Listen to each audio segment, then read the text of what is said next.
Hello everyone, আসসালামু আলাইকুম। Welcome to my channel. আজকে আপনাদের তৈরি করে দেখাবো রসগোল্লা। এটি ছানার রসগোল্লা না, এটি সুজির রসগোল্লা। এটি বানানো খুবই সহজ, কম সময়ে বানানো যায়। এটি ছানার রসগোল্লার চেয়ে স্বাদে ডিফারেন্ট, তবে খেতে অসাধারণ। এর নিজস্ব একটি স্বাদ আছে। আমি আশা করছি রেসিপিটা আপনাদের ভালো লাগবে।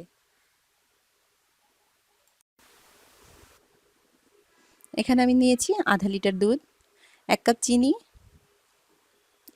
1 কাপ সুজি, পরিমাণ মতো ঘি।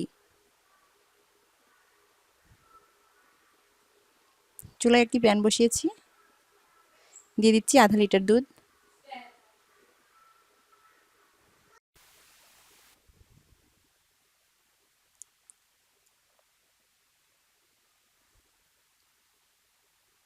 দিয়ে দিচ্ছি 1 চা চামচ ঘি।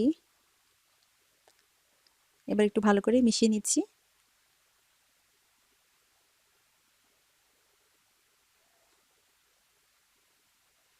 অপেক্ষা করব বলক ওঠা পর্যন্ত।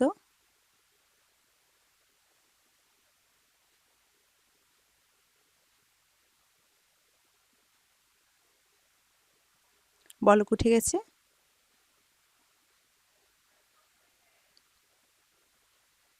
এখন আমি দিয়ে দিচ্ছি 1 কাপ চিনি। খুব ভালো করে মিশিয়ে নিচ্ছি।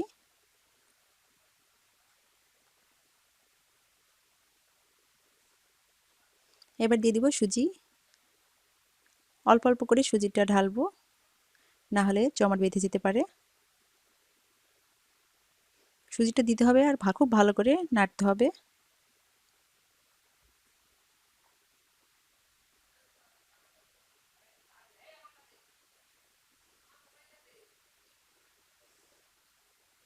একটা ডো তৈরি করে নিব।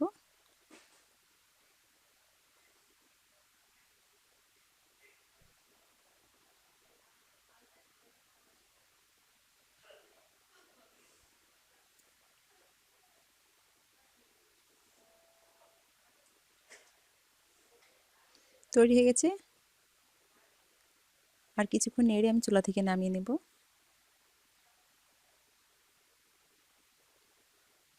ঠান্ডা হলে আর একটু শক্ত হয়ে যাবে। এই পর্যায়ে সুজিটা চুলা থেকে নামিয়ে নিতে হবে।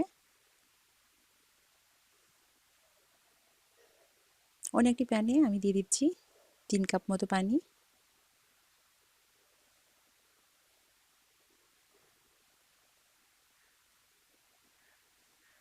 দিয়ে দিচ্ছি 1 কাপ চিনি।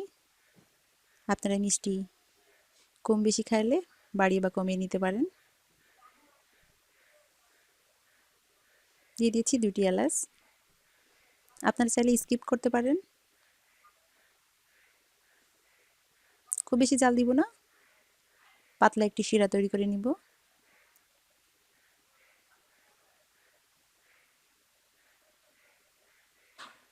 বলক উঠে গেছে। আমি এখন চুলার জালটা লো রেখে মিষ্টিগুলো বানিয়ে নিব। একটা প্লেটে আমি সুজিটা নামিয়ে নিয়েছি।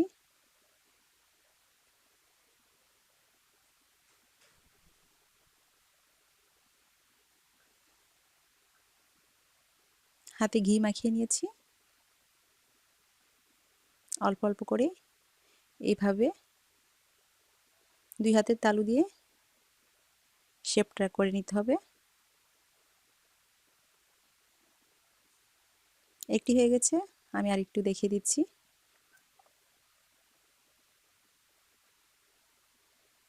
এইভাবে বাকিগুলো করে নিব। তৈরি হয়ে গেছে। এদিকে আমি শিরার ভিতরে দিয়ে দিচ্ছি মিষ্টিগুলা।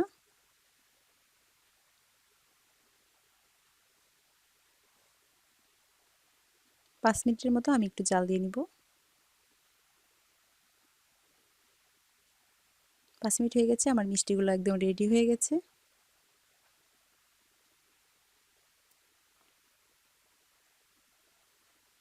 এখন একটি বাটিতে নামিয়ে নিচ্ছি।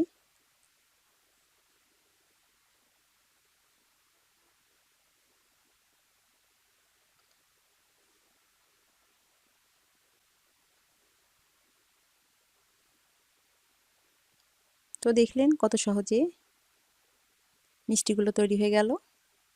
খেতে অসাধারণ। আপনারা বাসায় ট্রাই করবেন। কেমন হয়েছে আমাকে জানাতে পারেন। আর আমার রেসিপিটি ভালো লাগলে একটি লাইক দিবেন আর প্লিজ আমার চ্যানেলটিকে সাবস্ক্রাইব করবেন। আজ এই পর্যন্তই বিদায় নিচ্ছি। সবাই খুব ভালো থাকবেন। আল্লাহ হাফেজ।